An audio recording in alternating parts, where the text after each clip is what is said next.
আসসালামু আলাইকুম। আমার পিছনে ফরিদগঞ্জ ডাকাতিয়া নদী। তো আমার দুইটা ভাইয়ের নাম কি? শরীফ হোসেন।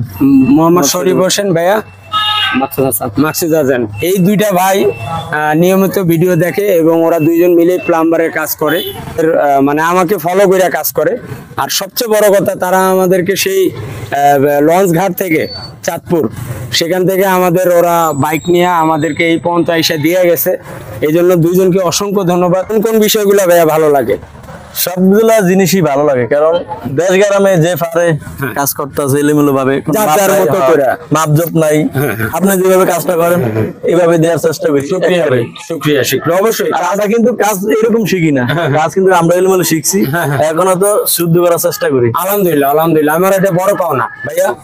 আমি আপনার একই কথা যে আপনার কাজটা সঠিক হওয়ার জন্য চেষ্টা করতে মাপটাই অনেক গুরুত্বপূর্ণ। আমরা ওই মাপটা একটু ইয়ে করি, সবাই তো এভাবেই দিয়ে দিতে, হ্যাঁ, যার যার মতো করে দেয়। কিন্তু এই জায়গায় কতটুকু মাপ লাগবে বা কতটুকু হলে ভালো হবে এই হিসাবেও আমরা করি। আর ইন্টারন্যাশনাল মাপও করি, মানে ওইটাই ফলো করি বেশি। কিন্তু যে জায়গায় ভালো হবে না ওই জায়গায় আমরা করি না, আমরা বুঝিয়ে দিই না ভাই এমনি নেন। ফাইন ফাইন, যেটা সঠিক ভালো মন্দ কাজ করার আগে বলার উচিত হয়েছে ভালো মন্দ বলা, তারপরে যেটা সাজেস্ট করে, যেটা সাজেস্ট। আমার দুইটা ভাইকে অসংখ্য ধন্যবাদ। আমার জন্য কষ্ট করছে ওরা, আমাদেরকে রিসিভ করে নিয়ে আসছে।